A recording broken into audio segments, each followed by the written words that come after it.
Hi everyone. I wanted to just introduce what will be shown in this video. So it's not going to be a full sew along or a complete tutorial for the Perennial Blouse, but it will be a video that shows you some of the trickier parts of the construction. So there's kind of two main things that I'll go over. The first thing is finishing the armscye and the neckline. So that will be gone over in detail. I'll show you how to attach the sleeve. I'll show you how to attach the bias binding and do all the steps there. And the second part is attaching the waistband. So I'll show you all the steps associated with attaching the waistband as well. So yeah, I hope it helps you if you are struggling with any of those sections. And I hope you enjoy it. So here's where we're at. We're at step 19. So far, you should have done all of the prep work that you need to really get going on your blouse. So we have the bodice pieces that are sewn together.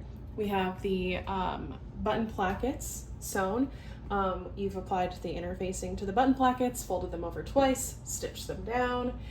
And then you've sewn your French seams on your bodice. So we have them sewn here, they're pressed to the back, and everything is looking beautiful so far. So you want to make sure when you're at this phase that you aren't manipulating this way too much because you don't want to distort things. However, if you have stay stitched the neckline and the armhole, you're a little bit better off. If you haven't, like me, then you don't want to be doing too much manipulation here. I chose not to stay stitch just because this fabric in particular is quite fiddly. It's stable, but I know that stay stitching, especially with my machine where the tension is a little bit wonky, would probably do more harm than good. And I'm not actually making this blouse for myself, I'm making it for a friend. So I am not going to be too tempted to be trying it on at this stage. So I know that it'll be okay if I'm not stay stitching it. But that's totally up to you and your fabric, your machine, and what will work best for you. So yeah, that's where we're at. We have the rest of our pieces prepped. We have our waistband piece here that has the interfacing on one half. It's been folded, probably needs to be pressed again because this fabric has kind of undone the fold there. And the extra 3/8 or 1 centimeter seam allowance at this one end has been folded over and pressed as well. So that's ready to go for later. I'm doing the cap sleeves version, view A for this. So I have my sleeves all prepped. The hem has been folded over twice. The edges have been trimmed nicely, and you know, I've made sure that they are mirrored. So I have, to double check that they're mirrored, I have them both facing me, wrong sides facing me, and I have 2 notches on the right, so the back notches on the right, and then I have 1 notch on the right on this other one, so I know that they are flipped. I always double check that because I've far too many times sewn something on backwards because I didn't double check. And then I have my binding strips all ready to go as well. So I have prepared the binding using the method that I show in the instructions. I never like to cut full pieces of binding because it just takes up so much fabric. So I just cut out my main pieces and then look for any of the biggest scraps, and then I end up with little pieces like this. They aren't very big, but they work perfectly for this, to kind of piece them together and get a nice long strip that you need. Most of the time, I don't even use the binding pattern piece. I just kind of eyeball it and piece the largest pieces that I can together, and then kind of drape them around the sleeve so that I know that or the arm size, so that I know that I will have plenty to go. So those pieces are prepped. They are sewn together nicely and pressed open, as you can see. And so I'm ready to go. So what I'm gonna do now is sew a nice little gathering stitch along this edge so that it will make it easier to ease the sleeve into the arm side here. So we'll do that now. So when it comes to gathering, You can make it easier for yourself by adjusting the tension and the length of your thread of your stitches. So I'm going to set my length all the way up to 4, which is the longest that it goes on my machine, and then I'm going to set my tension up pretty high as well. So I'm going to go up to like a 6, and then we're only gathering in between the notches, the outer notches, because that's where we need to be setting things in. We don't actually need to make the length any different for the outer parts. So I'm going to get it so that I have, you know, about a 1/4 inch seam allowance for the gathering process. Put my needle down, and you want to make sure that you're not back stitching here. And I like to hold, I saw this, somebody do this in a tutorial online, and I've been doing it, it works pretty well. I like to hold my finger behind here, and that helps the gathers kind of come out a little bit even, so you can kind of see what that looks like.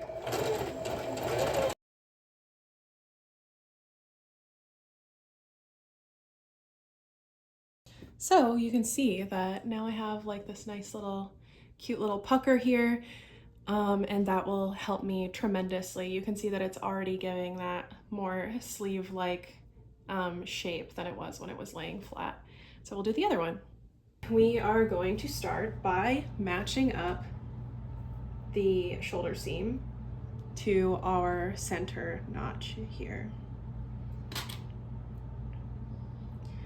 Okay, and then we're going to match up the single notch, the front notch, to the front notch on the garment. Nice. And then we are going to match up the back notches to the back notches on the sleeve. Don't mind these orange smudges here. Had a bit of an incident with my notches. I put them in the wrong place, and then I had to double check them. So it's a good sign to make sure that you are paying attention to what you're doing, because I wasn't and made a mistake. So now you can see that these tiny little gathers that we made are just helping us have the gentlest curve here, because essentially when we're attaching a sleeve to an armscye, we're making some shapes that are opposite be forced to go together. So we have our armscye kind of curving this way and our sleeve curving another way, and we're trying to make those match.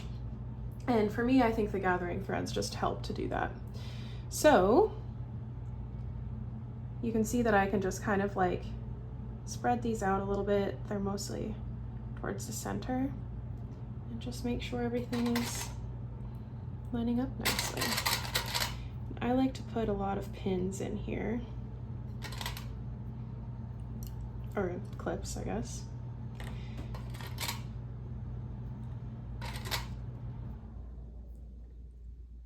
Okay, so kind of how this gathering works too, there's actually not a ton of gathering on it. It just kind of helps mold the sleeve. But basically how it works is we have the basting stitches that are about a 1/4 inch from the edge, but we'll be sewing at around 3/8 of an inch, a scant 3/8. So even if we have a little bit of a gather or a wrinkle on the outside edge, we aren't having that wrinkle where we're actually stitching. And you can use your fingers to manipulate that while you're doing it. So now we'll just go, and without stretching anything or easing anything in or forcing anything, we're just gonna clip the rest of the sleeve to the bodice. There. Like that. And then we'll do the same on the back.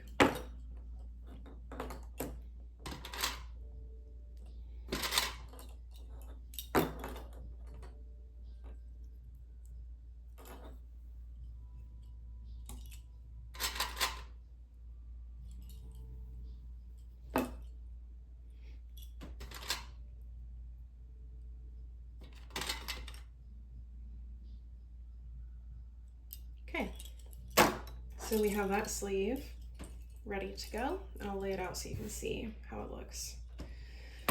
So now you can kind of see how what the illustration is doing. The weight from the clips kind of causes a little bit of wrinkling here, but we have the right side of the sleeve facing the right side of the bodice. It's flipped back onto the sleeve, and then we have our clips going all the way around the arm side there. I also swear by these magnetic seam gauges. If you don't have one, you should definitely get one regardless of whether or not you're a beginner. I use it all the time. I think it helps a lot with accuracy in sewing. So it just I can just line up this edge with the little lines that are already on my machine so that I know that I'm sewing at 3/8. And because I want to sew at a scant 3/8, I just like make it slightly cover up the edge. And that way I know that we're all good. And we fixed this last time, but let's just make sure that we are at the regular stitch length again and not at our basting stitch length. And we are ready to sew this sleeve in.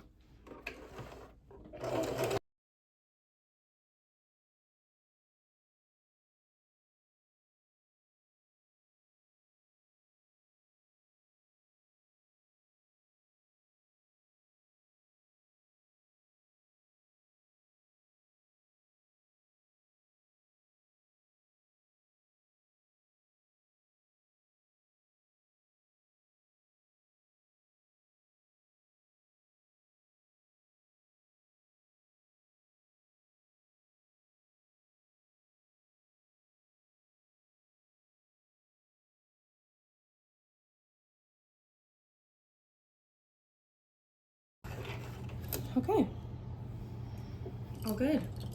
Got our little sleeve in place here. So this is what we have after it's sewn. It's important now that you don't flip it over or press or anything. I mean, you can, but for the next step, it needs to be flipped the other way. So that's what our cute little sleeve looks like, but we're not done with the arm side. We need to apply the bias. So we're gonna leave it exactly how we sewed it. So, just like this. Let's apply the bias binding. So, same position. We've got the right side of our garment facing us, and we've got our sleeve in the same spot that we sewed it in. We're not changing that. And you can kind of start wherever you like. I like to start, oh my goodness, it's so fiddly. I like to start kind of down here before the sleeve begins, so that I don't have too much bulk when I have to attach the two bias edge pieces.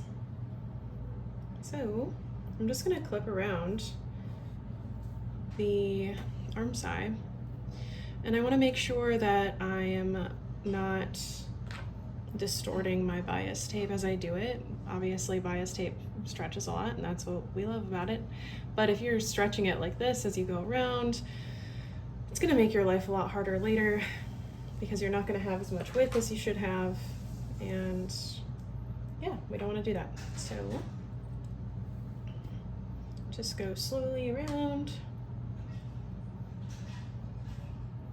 right on top of the seam that we previously sewed. So if you're sewing view B or C, you're doing this exact same thing, though you might have a ruffle tucked underneath there instead of a sleeve, and you might just have the armscye. So if you just have the armscye, you're doing the same thing, except you'd just be doing this right to the armscye itself and not worrying about your sleeve sandwich there.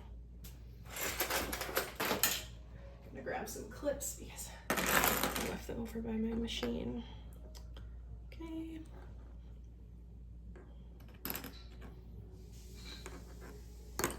All right, so here comes the fun part, I guess. So now we want to overlap our ends here so that we're sewing a ring that's just the same size as our armhole here. So we, you can see that I have it clipped all the way around, and then I'm just kind of holding it there where it overlaps. And you want to take a measuring tape, and you're gonna measure so that the overlap is 3/4 of an inch which is also 2 centimeters. So right there. And of course, somehow, for some reason, all my tools are spread all around. So I have them overlapping by 2 centimeters, 3/4 of an inch. I'm gonna snip it right there just to give myself a little guide. You can also draw a line or however you like. And then snip it right off. And I like to take off these clips closest just to make this next part a little bit easier, but now you're gonna sandwich the ends that you just snipped right side together. And then you're gonna sew this edge here at 3/8 of an inch or 1 centimeter. I'm gonna go do that and I'll be right back. So I have the end sewn shut there. And I'm just gonna finger press it open and not mess around with the iron for it because we already have stuff clipped down and it would just be annoying to deal with. So now we're just gonna continue clipping the loop the rest of the way down.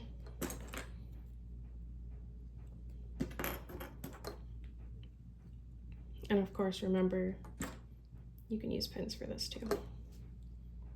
Okay, so we have our bias binding clipped or pinned all the way around our arm side.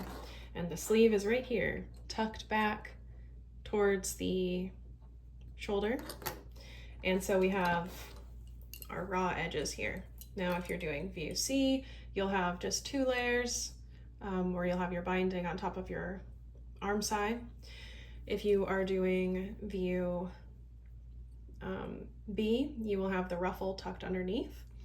And we're doing view A, so we have the sleeve tucked underneath. So on the top part there, we have 3 layers. Sleeve is tucked back.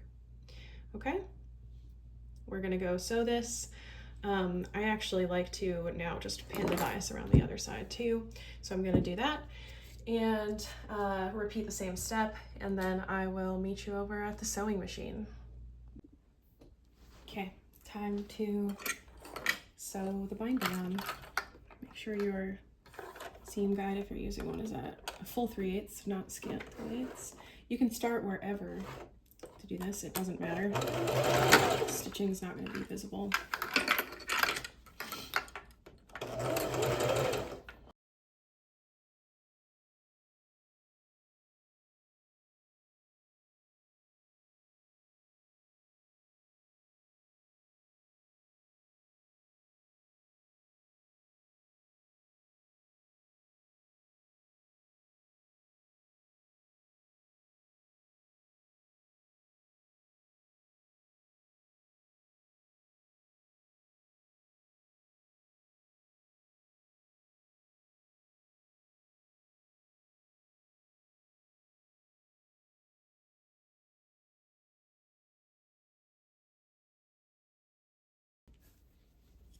Okay, other side.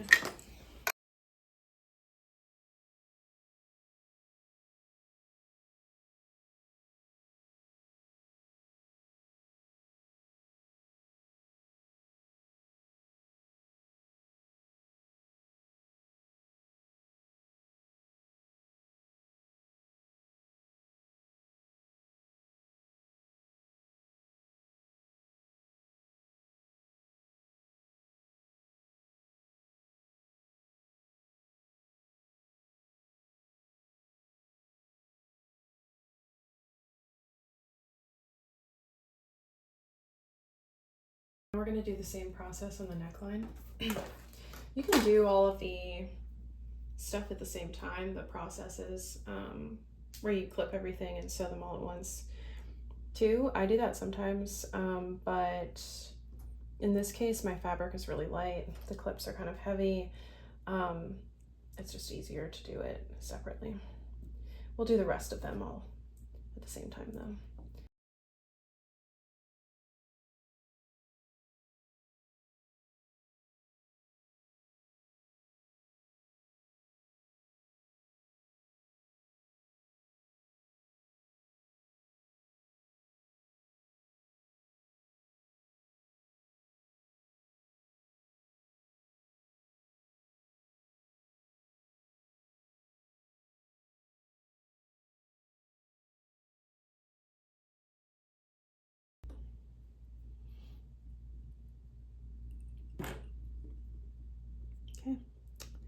All right, so I'm gonna trim my edge here. You want to trim it so it's overhanging 3/8 of an inch, or a centimeter. I eyeball it, you can measure it if you like. Now we're gonna sew it on, just like we did a minute ago with our sleeve, or with our armhole. I'm not gonna show you because it's the same thing, and I'll meet you back here in a sec.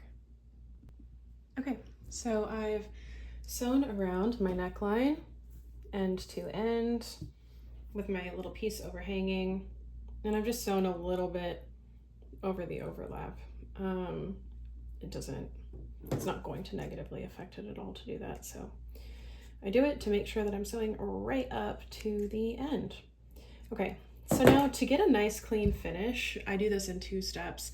You could have just, folded this over and done the whole thing. I find I would redo it because it would overhang a little bit, it would drive me nuts, and I find this way you can get a much nicer finish.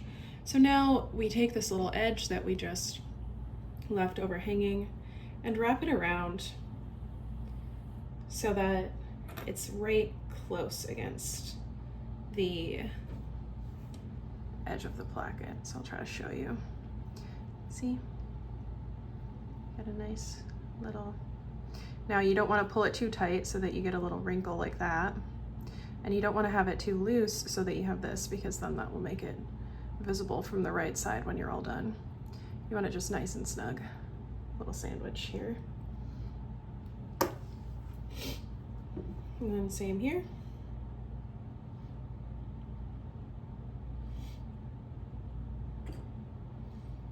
My bias has distorted a tiny bit at that end there. I'm just gonna trim that so it's flush.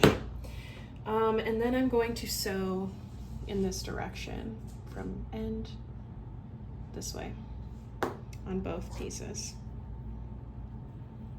And this way. If you sew this way, sometimes you'll end up with that little gap because your feed dogs will start pulling the other side out, and this is just the best way I've found to do it. So sew from here to here, and just you'll be tacking it down, okay? Okay, so the first step of our binding is done. This is now sewn down, and as you can see, I love this part. We can just pop this out, and that's just like a beautiful little edge right there. Now when we fold it over, we'll have a nice clean finish, right? Gorgeous. Pop it out. Okay, now we're going to press our binding out of the way so that we can understitch. Okay, so now we're going to press the binding towards the seam allowance. I like to start from the right side, at least on the front. And we're just going to be gently pressing it down.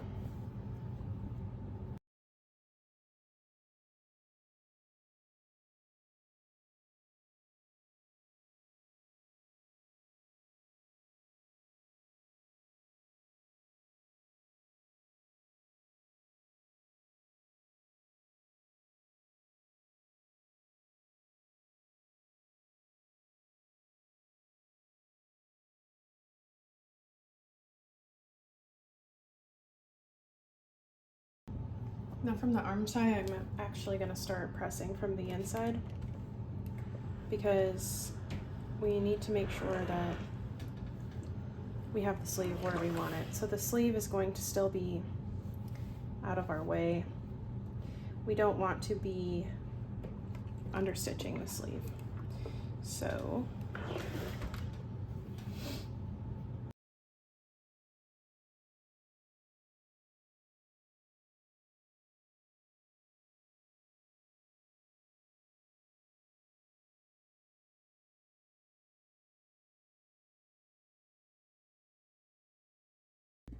okay, so now we're going to understitch. This is what it should look like after you're all pressed in the correct direction. So we have the neckline pressed. You can see we have this nice little folded over bit.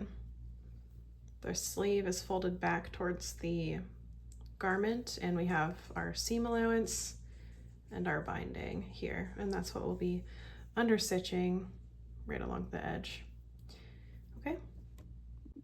So we're gonna understitch now, but I just wanted to make a quick note that I have one of these feet, this edge stitching foot, and I would really recommend that anybody who does a lot of edge stitching or who just wants to have a little extra help to use these. I use it a lot. It's just a cheap, no-name, off-brand edge stitching foot. I think it was something like $6, maybe $7. And I use it all the time, and it's a really great way of making sure that you get that perfect 1/8 of an inch edge stitch. I'll use it for top stitching or really anything of that nature. So we get started. So I have turned the blouse right side out. So I have the right side of it facing me. And I just find it a little bit easier to do it that way. You can stitch from the other side too. It doesn't really matter. And I'm gonna start at the side seam under the armpit because it's gonna be one of the least visible areas. Oh, something. I have to move my needle over because I'm using the edge stitching foot. And I'm just gonna go around and you'll see where the sleeve position is here coming up.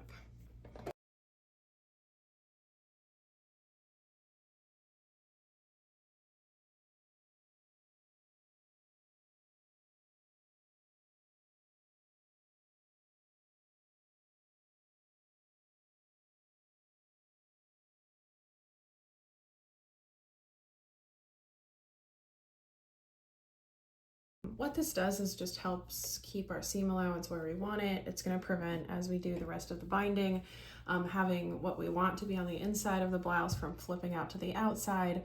And I just find it gives a really beautiful and strong finish. I used to always skip this step on patterns when it was a part of it.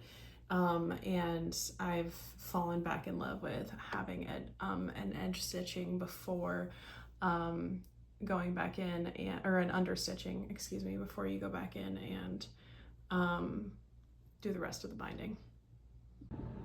Okay, now we're going to understitch the neckline.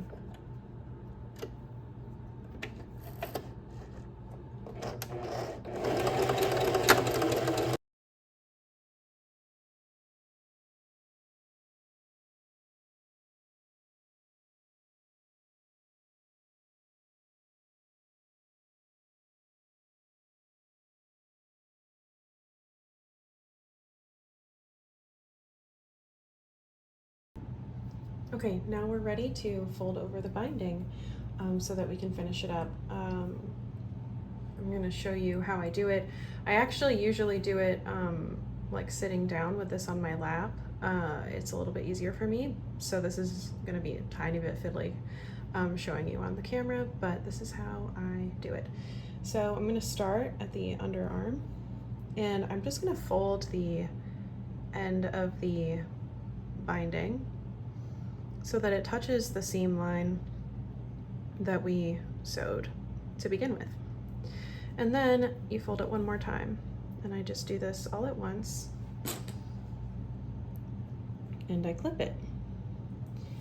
And because my preference is clips, I'm going to show you how I use clips even on the cap sleeve version. So I just keep going.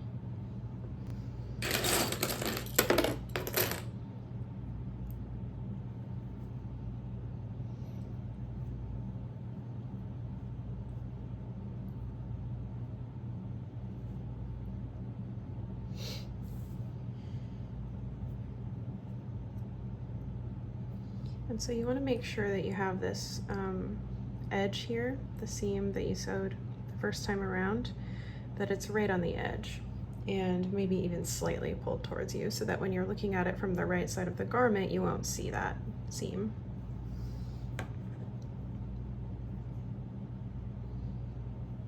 And this is where all the pressing and the understitching that we did is helpful. So the bias tape is wide enough that you shouldn't have to trim. However, if you find that in some spots it's a little too narrow to kind of fit over the edge and give you a nice fold, you can trim. I trimmed away some of the edges here only because I had been manipulating them a lot for the video and they were getting a little bit frayed, and I wanted to be clear as I'm showing you. So, but you shouldn't have to trim. So I'm getting to the sleeve part, and I continue to use clips. You can use pins if you want. And the sleeve is right here. So if you were using pins, you would fold it over like we have been doing, like this, and pin it down. And you can do that. But like I said, I like using clips. I stab myself too much when I'm using pins. So I just keep clipping it like this so that the raw edge is going up against the stitch line that we sewed previously.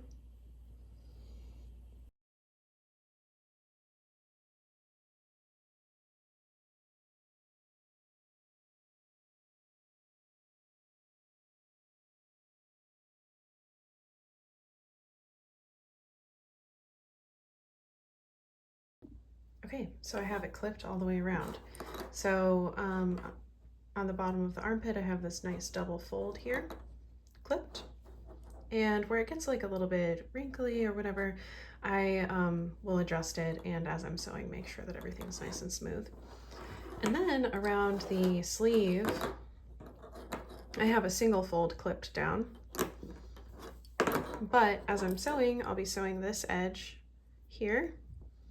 I can just have the clips flipped over this way, and I'll just make sure that they're nice and that there's not any, you know, wrinkles coming up here, but I'll just stitch right along this edge. So like I said, you can pin this down if you prefer, but this way works just fine too. So you'll be doing the same thing to the neckline, and if you're doing view B or C, you'd be doing the same thing then too. The ruffle, you would treat exactly the same way as you're treating the sleeve. Sleeveless, it'll be the same way you're doing the neckline. It's easier if you're doing sleeveless. You don't have to worry about having the sleeve folded out of the way. So when you're doing the neckline here, the only tricky part about the neckline is just making sure you get a really nice fold here. So I like to finger press again and just make sure that I have everything kind of flush, maybe even slightly towards the inside here, so that when I fold again and I fold twice, I'm able to kind of tuck this out of the way. See how this is sticking out? I don't want it to stick out like that because then it would be visible from the right side of the garment. So I'll just fiddle with that a little bit so that I get a nice edge. A loose thread, but I'll trim that. That way I have a nice finish on my edge. You want to tuck any ends in there. And then you'll just go through the same way we did around the armhole and clip all the way around the edge. So I also want to point out real quick that this is your chance to put in a tag if you want to. I'm, like I said, making this sample for a friend, so I'm going to add this cute little tab. I like to use just a regular glue stick to help the tags stay in place. So I'll just tuck it right in there. Like so. And then I'll catch the tag as I go around and sew my binding. Our binding is all done. This is what it looks like from the inside. So you have your seams beautifully encased all around the sleeve, the neckline, got a little tag if you wanted one. And then when you flip it right side out, now you've got your beautifully finished blouse. So all that we have left is attaching the waistband and the buttons and buttonholes. We've jumped ahead and we are now at step 32. So if you look at the illustration of step 32, it should look just like what I have laid out right here. So what I didn't picture was me sewing the gathering threads or the basting stitches and then gathering up the bodice. So I sewed those right along the bottom here, matched up my notches to my side seams, and gathered everything. Some people prefer to do 2 lines of gathering threads, and sometimes that's easier. Do whatever you want. I like to do 1 because I like to do a gathering at a 1/4 inch so that I don't have to take the gathering threads out after I'm done.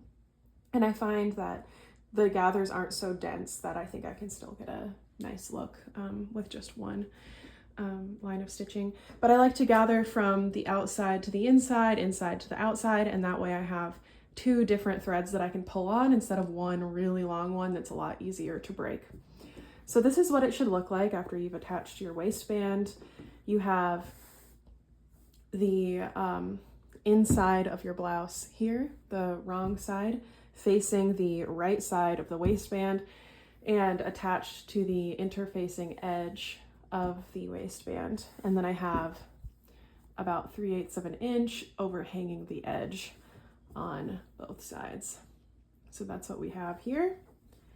And I am going to now press the seam that I just sewed right towards the waistband. So I want to press it down this way. And while I'm doing that, I'm going to try not to distort my gathers too much. So I'll try to keep them in the exact place that they are as I'm pressing, instead of, like pulling and pressing like this, which can make your gathers look a little bit wonky. So I'll go do that, and then we will move on to the next step. Okay, so we're on to step 35. And this step is actually so much more simple than it seems. Some people get a little bit hung up on it, but it's actually quite straightforward. So what we're gonna do is make a nice edge right on the edge of our waistband by putting the waistband right sides together. So we have it like this. Our seam pressed towards the waistband. We have the seam that we pressed, the seam allowance that we pressed earlier. And we're just gonna fold right along that line where the interfacing was and match up the edges like this. And clip it or pin it in place.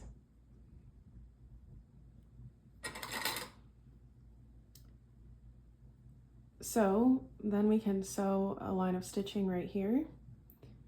And when we turn it inside out, we'll have a beautiful edge to our waistband.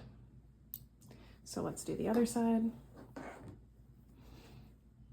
So we have our waistband there. Fold it so that the right sides of our waistband are together. Match up the edges. We're keeping the fold down on both sides. So we're keeping the folded seam allowance towards the waistband, and we're keeping the seam allowance that we folded ahead of time also folded. And then clip that in place. And then I'm going to sew at 3/8, 1 centimeter right along this line. And I'm going to try to make sure that I get that as close to this edge as possible so that you have a nice continuous edge there. Okay.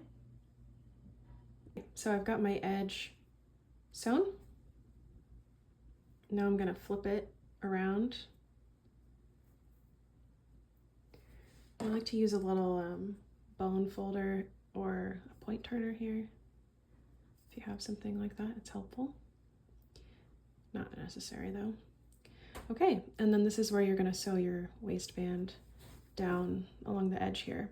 So you have a little bit of a seam allowance here, and it can be a tiny bit fiddly to make sure that that's nicely tucked out of the way. But just kind of like wiggle it around with your fingers and make sure that you have a nice little edge there. Some people prefer to sew the waistband in the opposite way so that this would be your right side. And you can totally do that if you like that. That's the more like traditional way. And this way, like, it looks really nice on this side, but I find that it's much harder to get nice top stitching and to make sure that you're catching everything. So I prefer to do it this way so that I have control over how the top stitching looks on the outside. But I'm gonna go pin this down and we will do our top stitching. So I have everything pinned. As you can see, I use a lot of pins for this part. I have it clipped right at the edge and then all my little pins here. So here, this is why I put the waistband, attach the waistband in this way. So I have the interfaced side on the inside and the non-interfaced side right here. The reason is this tends to grow a little bit, especially if you're using a lightweight linen like this as you're sewing it. And if you have the interfacing on this edge, you won't be able to manipulate that at all to make sure that it fits nicely. So as you can see, there's like a slight amount of puckering here where it's just a tiny bit longer on the outside because this fabric just loves to grow and stretch. So I have everything pinned nicely. And what I'll do is just come in with a really steamy iron and just kind of press it down, and it will shrink this back to the length that I need it to be. So some people prefer to interface the whole waistband. You can do that. I don't like a very rigid waistband, so I like for just 1/2. As you can see, I keep offering all these other suggestions, and that's because there's no one perfect way to do things. In my pattern, I've written it the way that I like to do things. But if you have other ways to do it, do it. But this way I find works really well to make sure that you get things lining up. And then as I'm sewing, I will just sew from pin to pin, so here to here. And if I need to, I will kind of like stretch and pull things a little bit, but you don't want to compromise and let yourself get like a little pucker that kind of moves along, because then you'll end up with a twisted, distorted waistband that won't lay down nice and flat. But I find that pinning and then pressing makes everything suck right into place, and yeah, it'll work out nicely. Okay, so hopefully you found that tutorial helpful, and I would love to hear it if you did. I would love to also hear it if you think that I should include anything else in the future, but I hope that that gave you a little bit of extra help on those steps that you might need help in. So this is the finished product of the blouse. I'm going to be sending it off to my friend in Scotland, and I can't wait to see what you all make. Please tag me on Instagram at Sewn with Grit, and reach out if you have any questions at all.